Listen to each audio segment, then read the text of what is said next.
Okay. Welcome. The microphones are now live, and also we are being viewed remotely. I'll introduce myself. My name is William Strauss. I'm a state rep and co-chair of the statutorily created Western Mass Rail Commission. That statute was enacted and then signed into law by then Governor Baker in 2023. And the purpose is, commission members certainly are fully aware now, is to conduct several public hearings geographically distributed in the western part of Massachusetts, and we're making our way east. Six public hearings in total. This is the fifth. We are in Worcester at Worcester State University, and I want to thank the university and staff for the technical assistance we've received. Um, we're in the Sullivan Academic Building on this great campus today, so we thank them for their help. As I indicated, and it's a requirement under the legal provisions that the commission, under which the commission is organized, that the public hearings be open for individuals wishing to attend, and also be available to be viewed remotely and to permit participation by both commission members and members of the public who want to offer testimony and assistance to the commission in its mission of reviewing the various options for Western Mass passenger rail enhancements in the state of Massachusetts. With me to my left is my Senate co-chair, not only of the legislature's Joint Committee on Transportation, but co-chair of this commission, and that would be Senator Brighton from Lynn.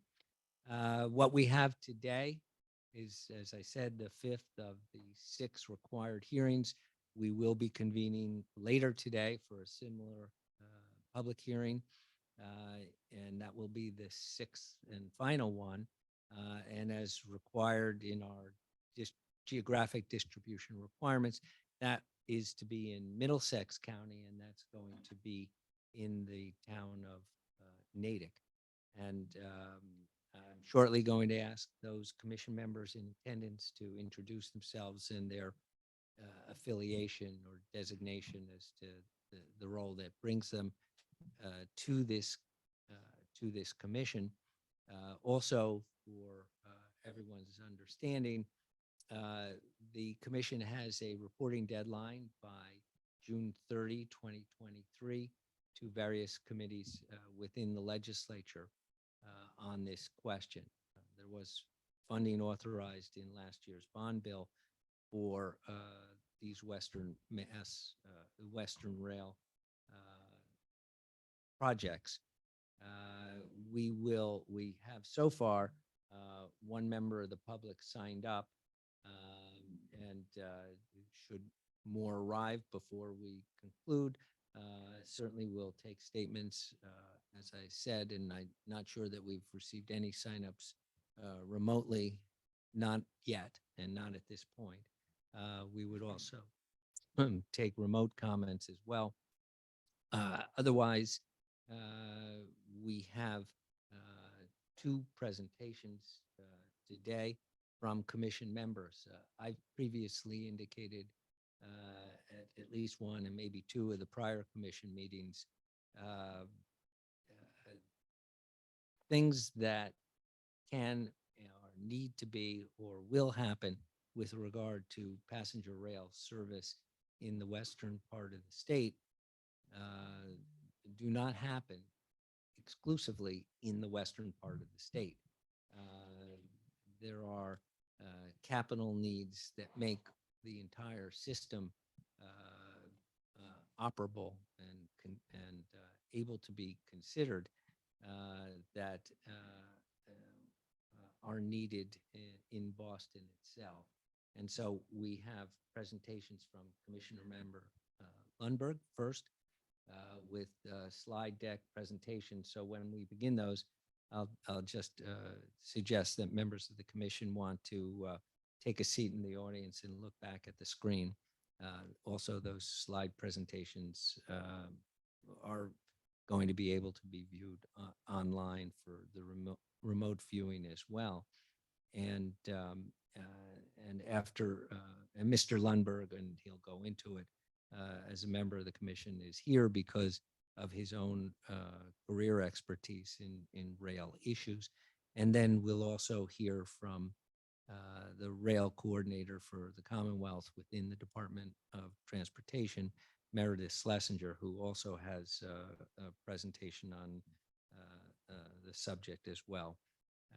So with that, I'll first turn it over to my co-chair, excuse me, for any remarks, and then starting from my left, just ask each of the commission members in attendance to identify themselves. Senator. Thank you. Thank you, Mr. Chairman. Not much to add. I think you covered it all. Just wanted to express appreciation for all that helped coordinate not only this hearing, but all of the hearings we've done across the state. I know it takes a lot of effort on the ground level to pull all of these together. Into the commissioners who have very, very busy schedules, and for them to take time to travel across the state and to continue to work with this commission is very much appreciated. And to, of course, the public joining us here in person, and also those who have weighed in either remotely or through written testimony as well. With that, I think we'll start off down the end. If each commissioner, I think we could pass the mic down. Just introduce yourselves in a few words. Or yeah, whoever. All right, whatever's easiest. My name is Paul Lundberg. I was appointed by the Senate Minority Leader to this commission, and I am a railroad professional by trade. Thank you, and thank you to the chairs for the work that they've been doing in their leadership. I'm Todd Smola, State Representative, 1st Hamden District. I represent the towns of Brimfield, Holland, Palmer, Sturbridge, Wales, Warren, Warren. Special shout out to the advocacy network from Palmer that has helped to connect the region from our territory on rail advocacy. And also just to encourage people that haven't signed up to testify that the committee is accepting written testimony on issues of concern related to West East Rail. Thank you. I'm State Representative Natalie Blay from the 1st Franklin District. I represent 18 communities in the western half of Franklin County, and I will not name them all. We'll be here for a while, but it's good to be here, and thank you to the chairs for organizing today's hearing. Hi, Linda Dunleavy, Franklin Regional Council of Governments, representing Franklin County. Nice to be here. Hi, Kim Robinson, Executive Director of the Pioneer Valley Planning Commission, representing Hamden and Hampshire counties. Good morning, Jason Palich, Executive Director of the 495 Metro West Partnership, a regional economic development organization serving 36 cities and towns along the 495 corridor. Yes, good morning, everyone. Tom Matusco, Executive Director of the Berkshire Regional Planning Commission.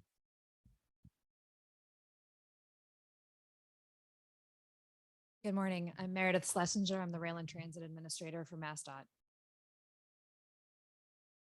Good morning. I'm Mike Muller, Executive Director of Commuter Rail for the MBTA. Very glad to be here representing the T on this commission. So as indicated, we'll just take a couple of minutes to give Commission Member Lundberg a chance to set up, and just invite members of the commission to take seats in the audience so they can watch this presentation.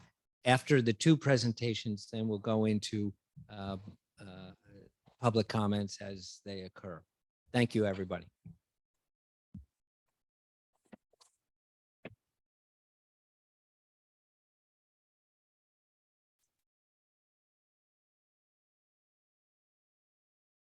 Thank you very much, Mr. Chairman. To the co-chair, thank you for the opportunity to address the commission and the public on this matter. Being a railroad professional, it's important that we have the some context about what it is we're actually trying to create here. Yes, we are trying to create a legislative framework for to govern the passenger intercity regional passenger rail in the western part of the state. But we also need to actually run the trains and make them competitive in the marketplace. And so the chairs asked me to give a brief talk about the need to expand South Station in Boston.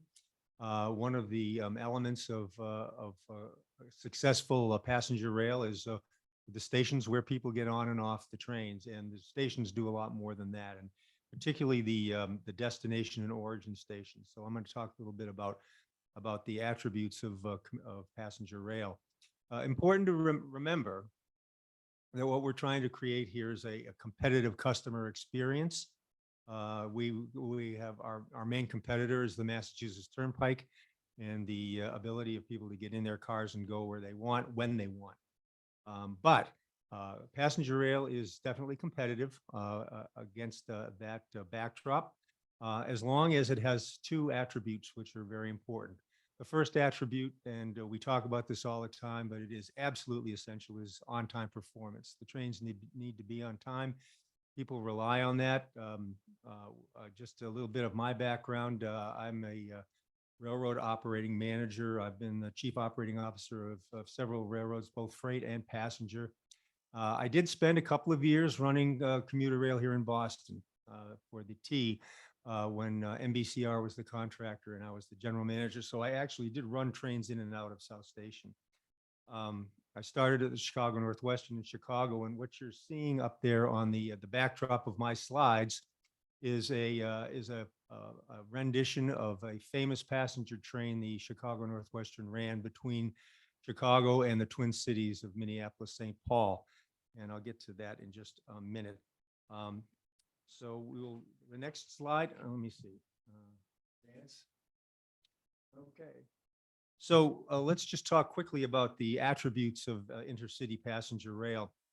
When I began at the Chicago Northwestern, we ran a big commuter service in Chicago. We had 100,000 plus passengers a day. It was really busy. And the fellow who ran that would teach anybody who came along to work with him that there's two things you had to do: be on time and to make sure the windows are clean.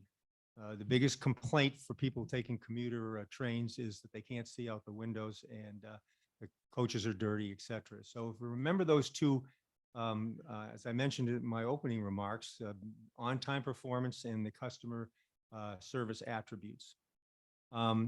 The train that you're seeing here, the Twin Cities, the Chicago Twin Cities train, it's, by the way, it's crossing the James J. Hill Bridge over the Mississippi River between Minneapolis and St. Paul. The train was called the Twin Cities 400 because the distance between the Twin Cities and Chicago is 400 miles, and the scheduled published schedule was 400 minutes. So 400 minutes and 400 miles and 400 minutes. And hold on to that thought when I get to the last slide of our deck here.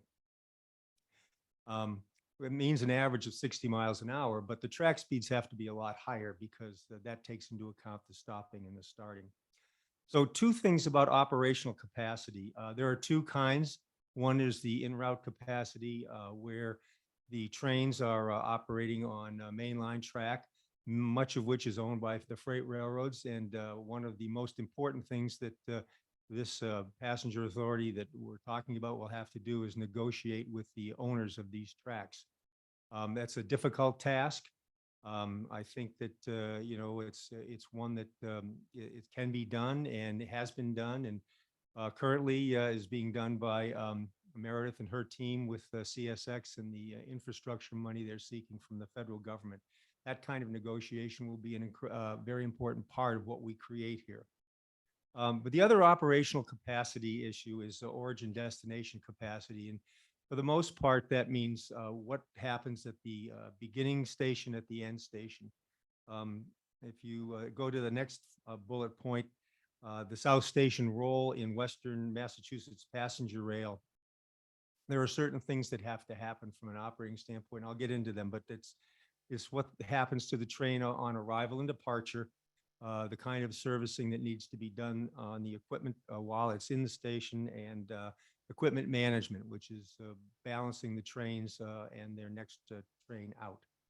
One thing I would like to note, that the East-West passenger rail study from which we have sprung from and has the 3 recommended scenarios for further study. That study does assume that the expansion of South Station has occurred. So it's important for us to keep that in mind, because a lot of the assumptions in that study in terms of timetable and service attributes presume that South Station has been expanded. Go to the next slide. So what is the current status of the South Station expansion? First, the plan. The plan is articulated in the best place that it's articulated is in the environmental assessment from September of 2017. That calls for the purchase of the post office mail sorting facility that's right next door to the passenger, the tracks and the platforms, to demolish that facility and to build more tracks and platforms there. One of the other aspects I just wanted to mention is the expansion of the passenger terminal itself. As any of you know who pass through South Station at rush hour, it's really crowded in terms of people getting to where they need to go, or getting off the train and getting to their final destinations in Boston. The amenities are pretty poor, and one of the customer service attributes we are going to need to provide to be competitive is a station that really can service those customers. That study on South Station expansion also has the projections for growth. The ridership growth of 46,000 passengers a day, and that's the combination of Amtrak and the commuter rail that runs into South Station, projected to increase by 2035 by 41%. And the number of trains in and out of South Station, again, both Amtrak and commuter rail, increasing by 22%. So you can see exponential growth here, and the station facilities need to follow that growth. One of the things I'll mention is in those projections, what's not included. South Coast Rail is included in those projections, but only 4 trains a day. The current plan is for 6 trains a day, and probably when that passenger service gets going, there'll be more. It also does not, these projections do not include the additional Amtrak inland route trains, and I'll get to those in a minute. So that's the current planning for the expansion. Next slide is I'm talking about the existing and future passenger operations. So let's talk about the operating attributes. We've heard for 20 years that South Station needs to be expanded. Why? Why is that? And the reason why, besides the passenger amenities, is that there are just more trains that go in and out of that station than can be properly handled. There are 3 things that happen in a station, an origin destination station that needs the proper infrastructure. One is the arrival and departure. One of the key elements of on-time performance is if the train leaves the station on time, and the train can arrive when it comes in on time. The trains, we spend a lot of time thinking about the investment in the track so that the trains can go between 80 to 110 miles per hour, which are the projections in the East-West study. And that takes a lot of investment to get those track speeds up to handle those speeds. Just as important is the investment in the actual structure of where they arrive, because the train can go 110 miles an hour between Springfield and Worcester and get to South Station and stop because there's no track for it. And those extra minutes are just as detrimental to on-time performance as the lack of speed out on the railroad. So in addition to that equipment servicing at a place like South Station, it is important that the equipment to be serviced for its next trip. And that's everything from emptying the waste baskets and replacing the light bulbs to doing mechanical servicing. And the locations like South Station, that's where all of that magic happens. And it's important, again, that the equipment that are used in these trains going in and out of South Station to the western part of our state are properly serviced and in a good shape. So that happens at South Station. Again, need more space to make sure that that can happen in an efficient way. And then the equipment management part, you know, everybody's had the experience of going to the airport and you're getting ready to go off to your exotic destinations like Orlando or New Orleans or Los Angeles, and you're at the gate and, oh, you have to switch gates because that plane's not ready and this one's going to take you. Same thing happens with trains. The equipment that once the equipment arrives on the inbound train and it unloads its passengers, it now becomes an outbound train. It now becomes part of another passenger trip. And so the managers and the employees at that location who are responsible for making sure those trains get in and out on time have a lot of juggling to do. And the South Station infrastructure just is not up to that kind of juggling to make sure that the next train out also leaves on time. So the additional passenger rail that's coming into and out of South Station, including what we're talking about here, east-west and west-east. And as the chairman said earlier, you know, other trains in Western Massachusetts, we don't quite know all of the potential. We're talking, the east-west study talks about trains that are running from between Boston, Worcester, Springfield, and out to Pittsfield. But we've also been talking about the trains that run other places in our state, particularly the Valley Flyer is a good example. We have a study going on right now about the Northern Tier. They'll go in and out of North Station. But the fact is that intercity regional passenger rail has a great future here in the Commonwealth, because as we've seen, when the service is established and the value to the community is demonstrated, ridership increases. So we have, besides the east-west and west-east railroad passenger trains, we've got South Coast Commuter Rail that I mentioned earlier, planned to be starting this year. But again, one thing that we would probably want to take a peek at is when I say we, I'm talking about the state, when we extended the commuter service to Worcester 20 years ago, it really blossomed. It was a development that started out small and went really big. Same thing is probably going to happen with Fall River, New Bedford. Once the train operation is in place, we are likely to see a growth from what we project today.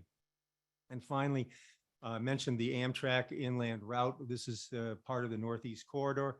These are the trains that would come out of New York, and then when they get to New Haven, take a left, go up to Springfield, and then from Springfield on into Boston. And there's been some very positive developments on that. And Meredith and her team have been leading that effort with CSX and with Amtrak. But those trains are going to grow as well. Finally, the competitive customer service, excuse me, aspect that we need to plan for. Again, our main competitors, the Massachusetts Turnpike and the automobile. And so to be competitive, we have to have a schedule that is one that is attractive to those people who are in their cars today. If you look at the East-West study, the hybrid alternative, which combines the items for plans 4 and 5, is one that is really the ultimate goal, perhaps, of what we're trying to do here. And the interesting thing about that hybrid is if you look at the schedule that's in the study, Springfield to Boston, 98 miles in 98 minutes, and Pittsfield to Boston, 150 miles in 158 minutes, just the same as that train up there 50 years ago between Minneapolis and Chicago. We have to have an on-time performance of 95%. That's just the standard that people expect. And once they expect that and they can build that into their travel plans, It really is one of the very strong draws for people to leave their cars and get on the train. And finally, station and train ambiance. The trains have to be clean. The windows have to be clean. But there has to be good equipment. Stations have to be a pleasant experience. People have to really know that they're having a travel experience that is a beneficial and an enjoyable one for them to get out of their cars. Final slide. So the infrastructure expansion necessary for our east-west, west-east, Western Massachusetts rail, includes the expansion of South Station and some other infrastructure stuff that's happening. Currently, the MBTA has two projects. One is the rebuilding of the what's so-called Tower One, which is all the tracks outside of the station that control the inflow of trains in and out of the station. That project is underway. And they just recently concluded the purchase of Wyatt Circle, which is a physical location just south of South Station. And it will become a place where trains can be staged and maintained.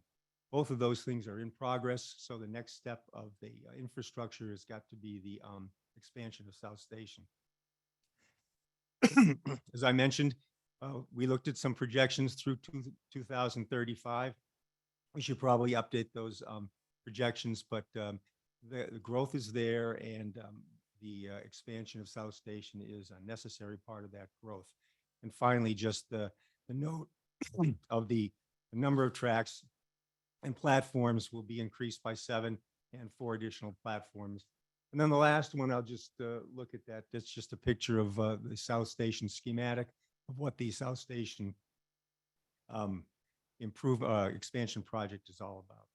So that's the end of my report, Mr. Chairman, and take any questions or we can move on. Thank you very much.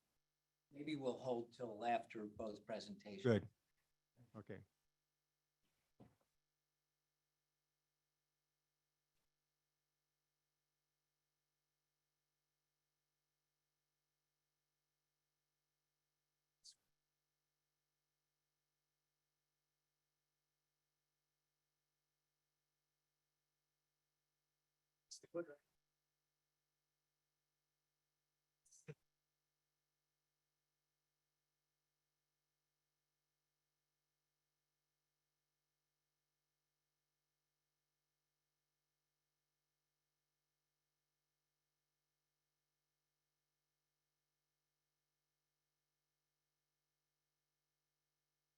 All right, I'm going to do my best not to turn around if you're looking at the screen.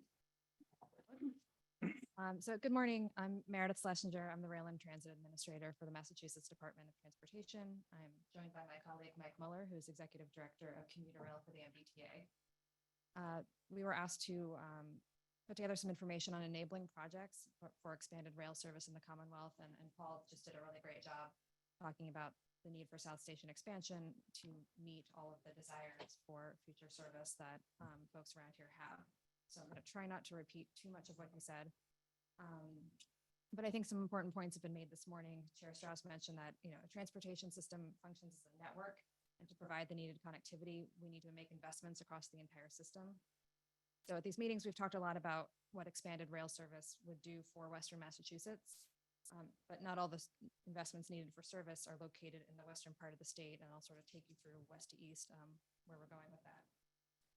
So today I'll mostly focus on South Station and the Worcester Triple Track project. And again, as Paul pointed out, the east-west passenger rail study findings were predicated on these projects already being completed. And I think recently, as we've talked, especially when we talk about station projects, I think it's a good example to think about as we think about South Station, think about New York Penn Station and what that used to feel like. And now that Moynihan Train Hall opened recently, what at least an intercity experience could be, and what a different experience that can be for the customer when you walk. I don't know if anyone's been up there, but it's a truly different experience. And as someone who's spent most of college just going in and out of Penn Station, that transformative nature of what these kinds of investments can do, not just for the infrastructure, but for the community around it, I think is really important.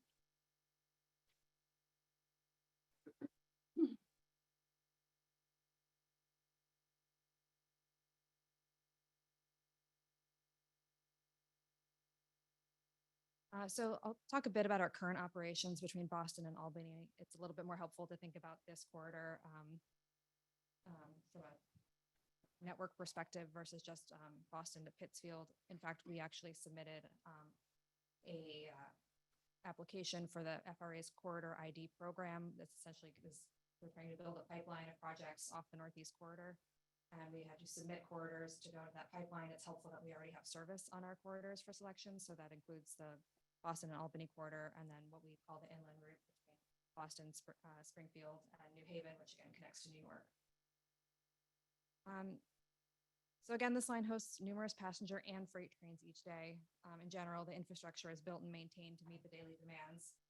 If there's not enough infrastructure capacity, then the trains don't run well. We see difficulties with on-time performance and reliability.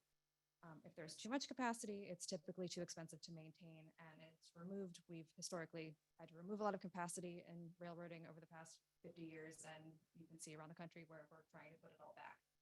No. So as you can see from this graphic, with 449 daily trains in Boston and 15 in the western part of the state, there's much more traffic and demand up at the Boston end of the line. And there's been a lot of discussion over the years about the capacity of the CSX section from Worcester to Springfield to add service. We also obviously need to add capacity further east. And these 449 trains, this is revenue and non-revenue service.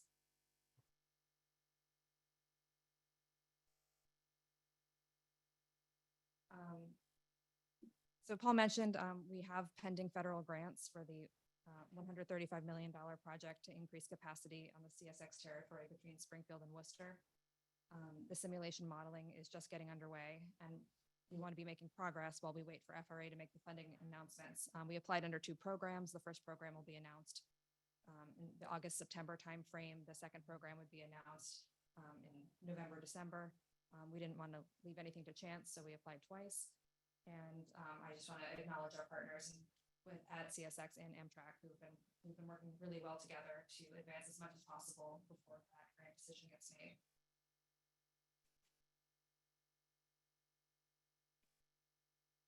I should mention we will after we have those investments those would launch 2 daily round trips on the inland route between Boston, Springfield, and New Haven. So that would be the result of those additional investments.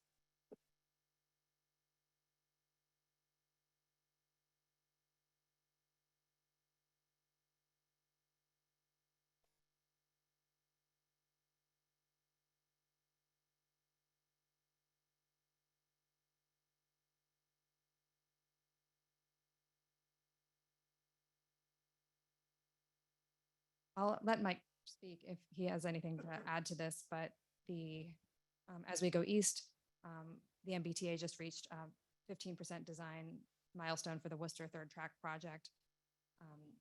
This is installing a new third track and interlocking, reconstructing and modernizing 4 stations, upgrading 2 grade crossings, signal and power infrastructure, and other improvements.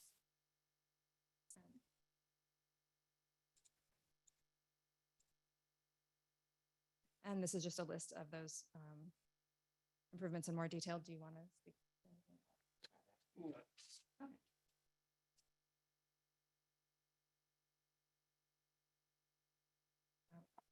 As Paul talked about just recently, and as sort of has been the conversation for many years, we have a lot of operations at South Station. So the 13 station tracks serve 320 daily revenue trips.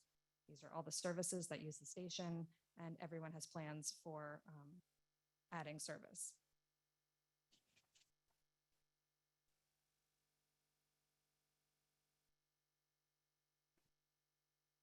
So as we talk about future service, there's a lot under consideration and development, and will be in some cases arriving shortly.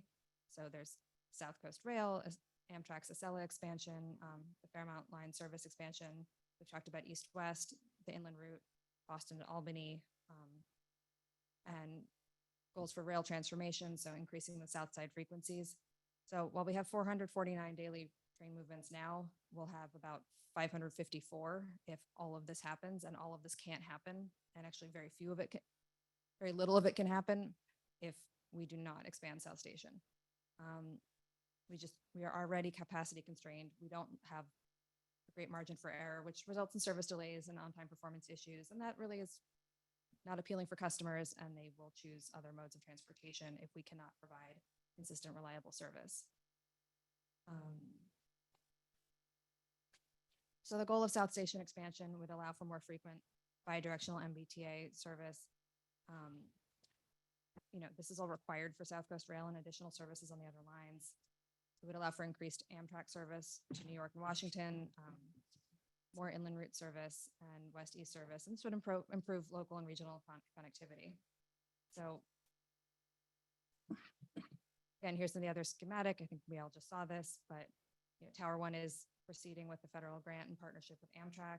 And again, making this project happen requires acquiring and demolishing the U.S. Post Office General Mail Facility to expand South Station terminal rail facilities. And at this time, that's 7 new tracks and new platforms and a new concourse for MBTA and Amtrak and associated operational functions. Reopening Dorchester Avenue as a public right-of-way, extending the Harbor Walk, and Paul mentioned the new layover facilities at Whitehall. So that sums up my presentation. Sorry to repeat what we just heard, but if you have any questions, we're happy to answer them.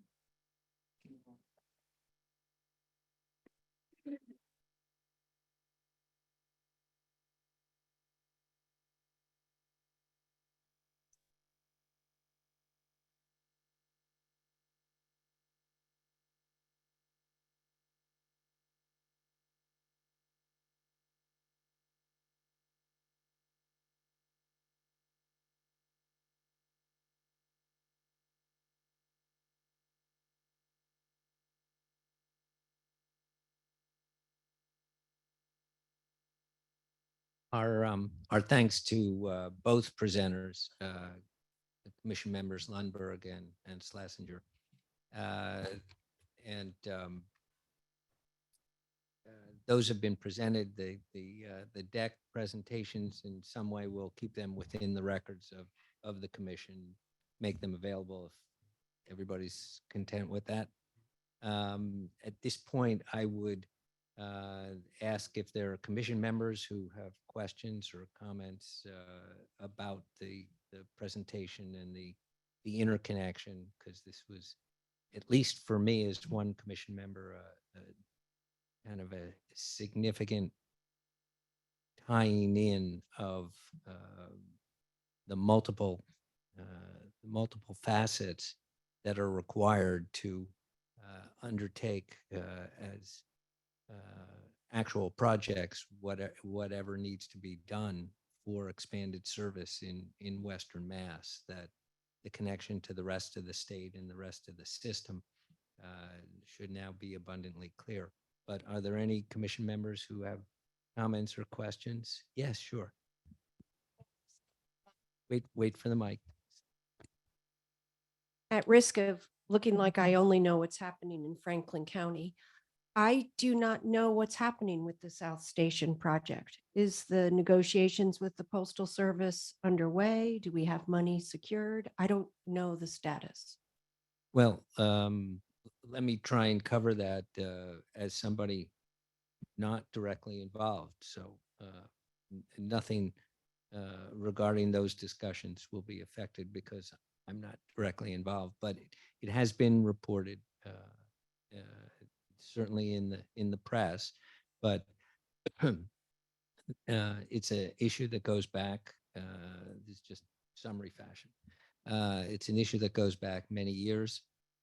There were many, and they've been quoted publicly, who felt the complicated land transfers that obviously from what you just saw this morning, and there's more that adds to the complication in terms of participants in land exchanges that would be necessary, that there was a feeling that approximately 10 years ago, the U.S. Postal Service, which has its own interests, needs, and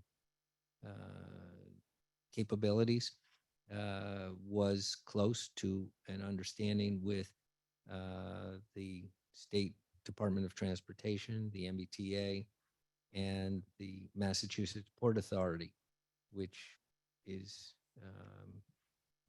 as much engaged in shipping and aeronautics as it is with land issues in that part of the city of Boston. But for whatever reason, the agreement was not able to be consummated. More recently, there's been an expression of interest by the State Secretary of Transportation in renewing the discussions with all the constituent parties. The member of Congress who represents that part of the city has indicated an interest in rekindling the discussions, and that's now up to those necessary parties. But it's not an easy deal. As I say, the Postal Service, whose property is clearly from the presentations you saw needed. That property is needed for the what I accept as absolutely needed expansion for, I counted when your slide went by, 10, 13, a lot of different service lines use or are expected to use that station. So that is a discussion that needs to take place. And as indicated by both presenters, the assumptions in the East-West Rail study that have been referred to are based on that project being completed. So what people have heard for years in Western Mass about trip times and frequency of trips all is built on a foundation that still has to be designed and built. There's no other way to put it. That's, I understand, may be frustrating information, but it's important that that kind of information is available to people in all parts of the state. So I don't know if that's responsive enough. And my comment might cause others on the commission to offer additional thoughts. I don't know if there's anybody else who wants to raise questions. Yes. Related question.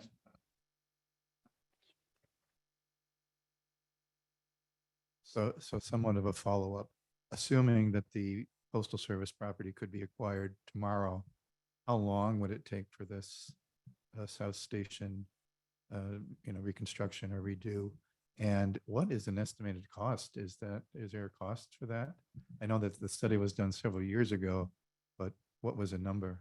I'm going to actually, and much to your chagrin, turn that one over to you. Obviously, you've asked the major league question of, yes, if you own the property tomorrow, design and construction, but in between those two is permitting. And we all remember from the Harbor Tunnel projects, the Big Dig, that is also a tricky landscape where things appear mid-design, mid-permitting, things like that. So I'm going to turn it over to Meredith Schlesinger, but I'm not sure it's a question, and obviously cost. I'm not sure there's a finite known response, but she'll do the best she can. Thank you. Well, I can guarantee that we won't own the Postal Service property tomorrow. But as Chair Strauss said, there's a lot of factors in play, and we are taking a look at what was done previously and looking at what work has already been completed. The South Station project included things like Tower One that are underway. So we are going to have to revisit the cost estimates. I can safely say that it will probably be more expensive because everything is more expensive than it was in 2017. But we also have to look at more carefully, again, what's already been completed, the actual time frame of if we are to acquire that property, how long it would take, what we would discover along the way. So I don't want to tell you how much or how long.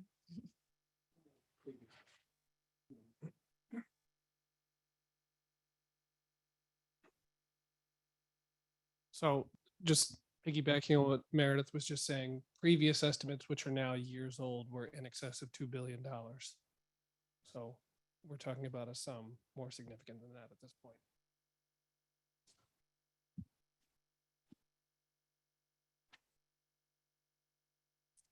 Sobering information is always, I think, important to have out there for the public to realize. So I think it's a great question. Could I Commissioner just Lundberg. just add something in terms of our concept of what we're trying to accomplish? Yes, all of that's true, and we wouldn't be able to acquire the post office property tomorrow and so forth, just as Meredith and Michael have said.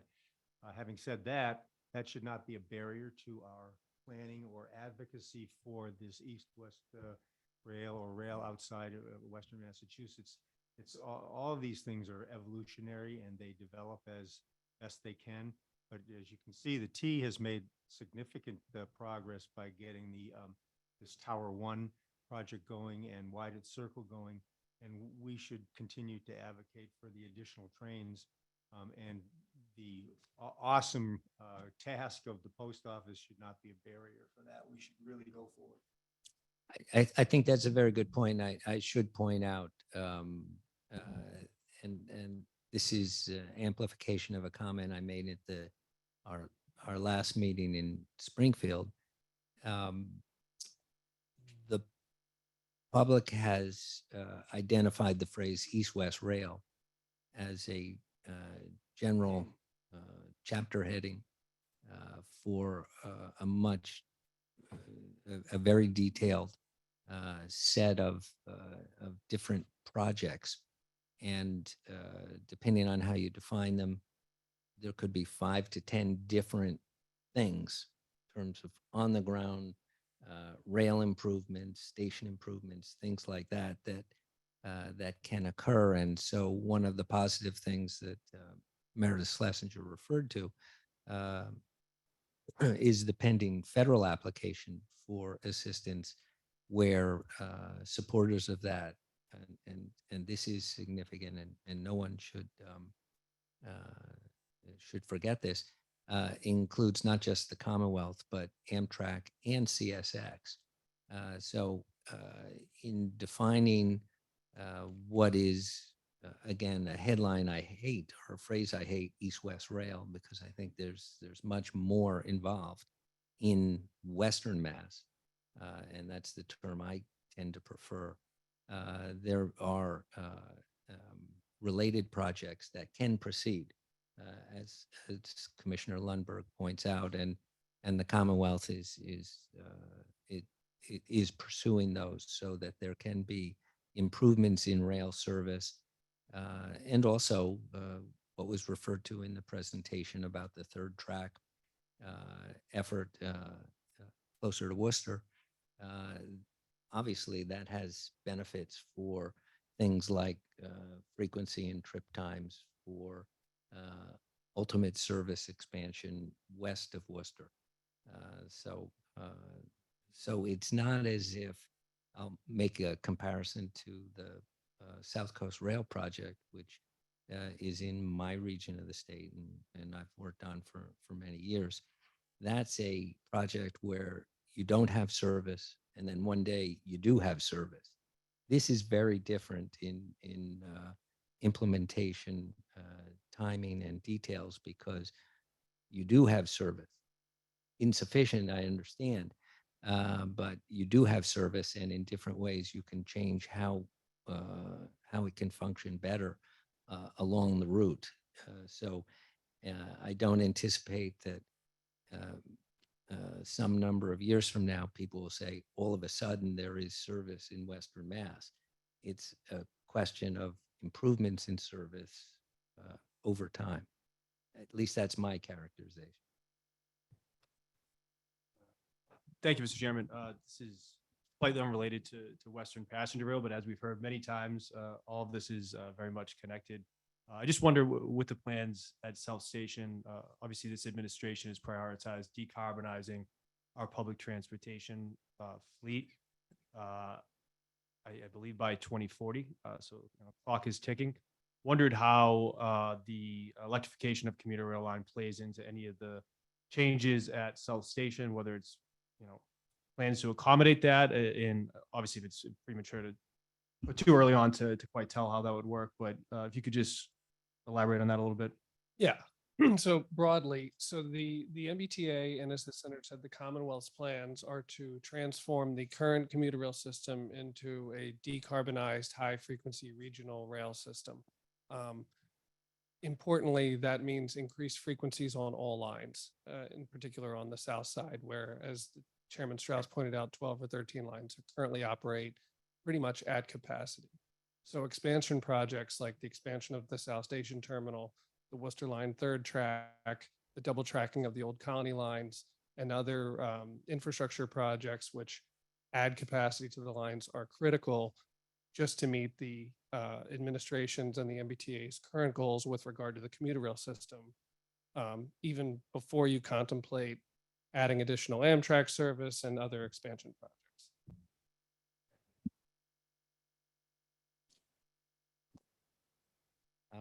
We're still on the topic of the presentations you've heard today. Any other commissioners looking to weigh in? And I don't know if since we started, any of the other commission members signed on remotely. Just to note, Representative Williams from Springfield, commission member, is with us remotely, and we welcome him. With that, I believe we're at the portion of the today's commission hearing where we would invite comments from the public. And at this point, we have a local person who has signed up to testify. Daniel Harder, are you here?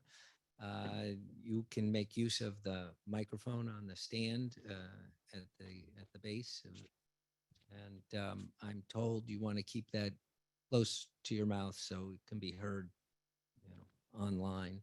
And if you could just identify yourself in the community that you're from, and the floor is yours. Justin? Okay, cool. There we go. My name's Dan Horder. Grew up in Long Meadow, Massachusetts, south of Springfield. I graduated from high school there in 2020, and I went to Springfield Technical. I lived in Granville for a little bit, and I'm currently living in Windsor, actually, but still in Essex because I grew up in Massachusetts, obviously. So my whole thing about it is just the fact that I'm going to start something. My cousin actually had a really funny idea for this, because I was actually out in Marshfield, Massachusetts, visiting him to check out Bridgewater State University, and I was explaining to him, like, going to Worcester to do more another comment on the train thing, and he was like, "You should show up late intentionally, be like, sorry, there's no other way to show up," which I didn't do because I can't be late. But I think it goes to show the fact of even people in Eastern Mass are aware of how disconnected, honestly, Western Mass is from Worcester onwards. Like there's only one train, I guess, the Lakeshore Limited, my last thing. And I'm just passionate about seeing the East-West come to fruition at this point. I showed up last time at the Springfield Technical one. I mentioned electrification and use all that stuff. More so building on top of the grand scheme of change. Now, Massachusetts moved from my last time. I think a good, easy way of possibly helping with that is obviously we'll coordinate with local transit so that they arrive on time. So like buses or whatever else, subway. In Boston, at least, they are timed, or maybe not subway, but buses at least are timed to arrive when the train shows up, so that people can seamlessly jump from the train to the bus or subway or anything like that.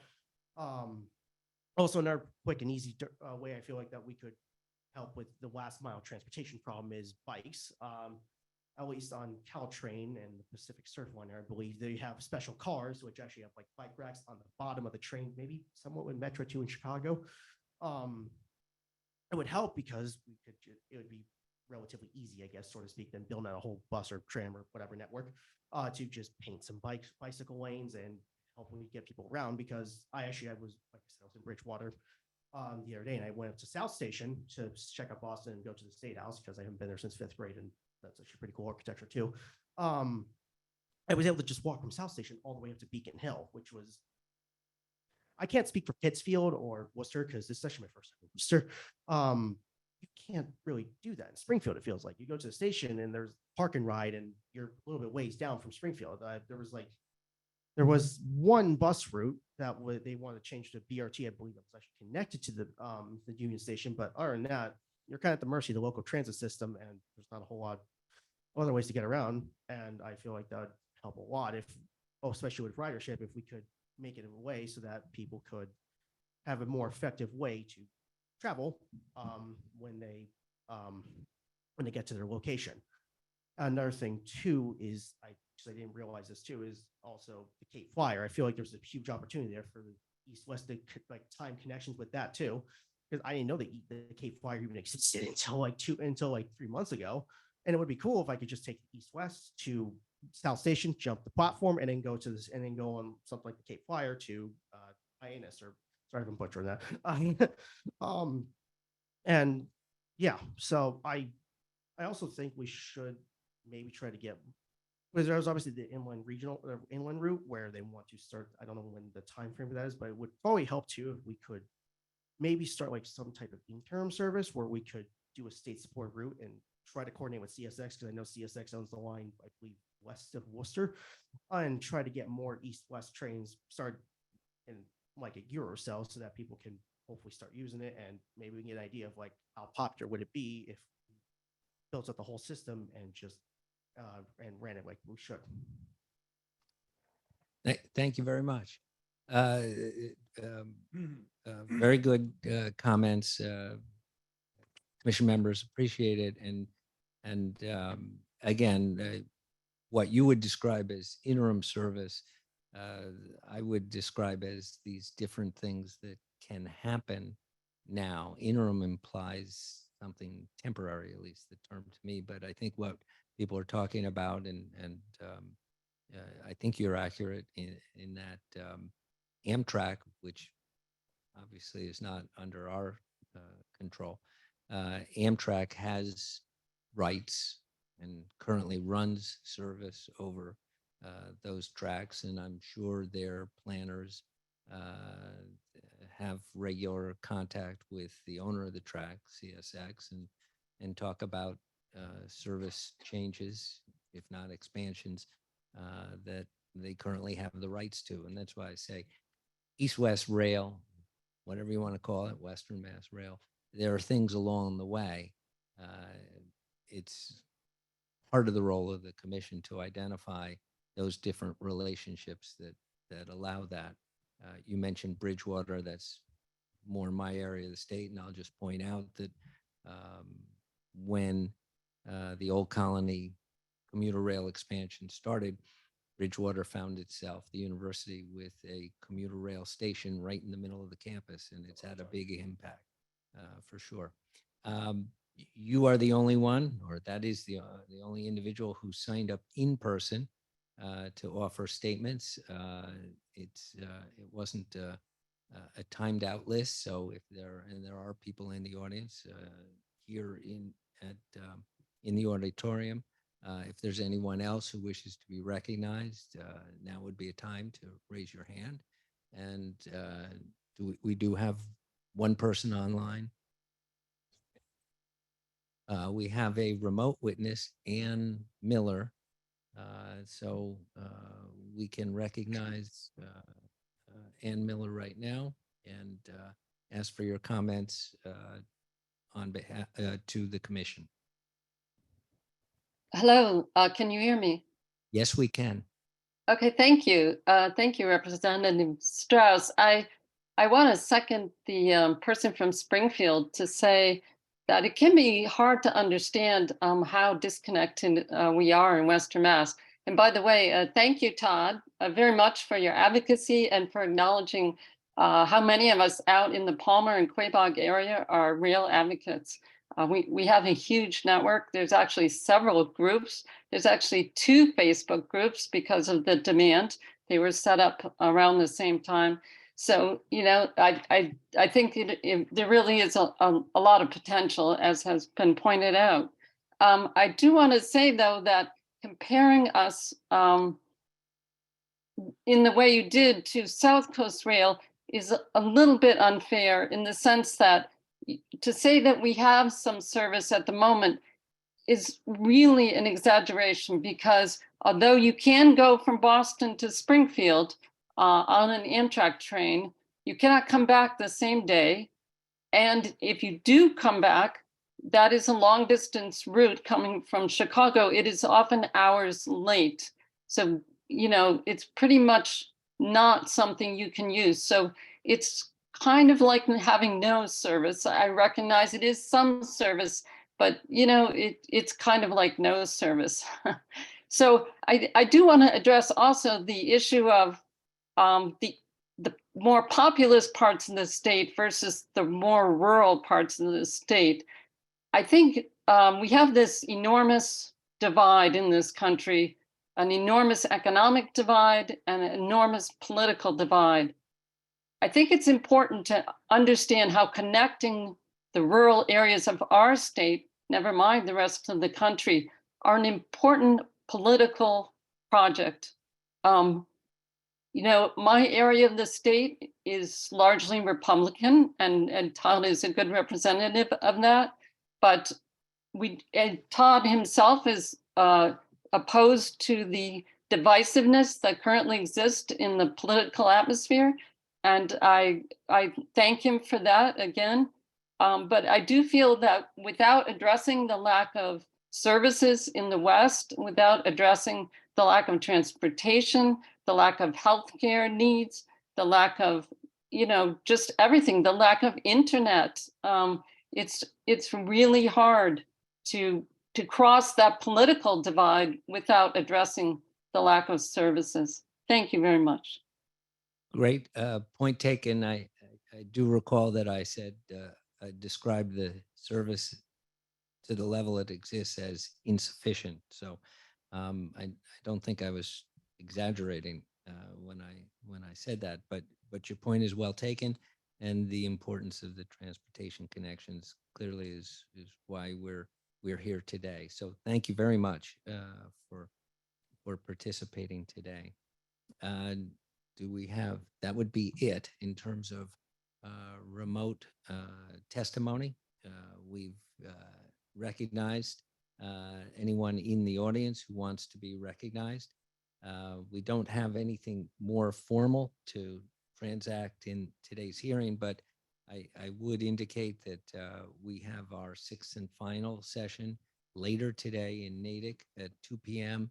And that will also be a hybrid hearing where it can be viewed and participation can occur remotely. We will have these for those who only plan their day around viewing online for the Natick hearing. We'll be asking for repeats of the presentations. So I just alert the two presenters. Their day is not done yet with regard to that. And I would just offer a preview to the commission members that over the next 6 or 7 weeks, we will begin the work of a draft commission document, and there'll be more about that later as to the roles that the chairs and the chairs will be asking for your input, involvement, and assistance in coming to a commission document with our thoughts and summary of what we've learned. So I don't know if there are any other questions from members of the commission. Otherwise, I think we would adjourn the Worcester session and see you at 2 p.m. in Natick. I forget what facility we're actually at in Natick. In the library in town. Is that the only library in Morse Library? Okay. With that, entertain a motion to adjourn. And I heard a second, and we are done for the moment. Thank you, everybody, in present and remotely, for participating today.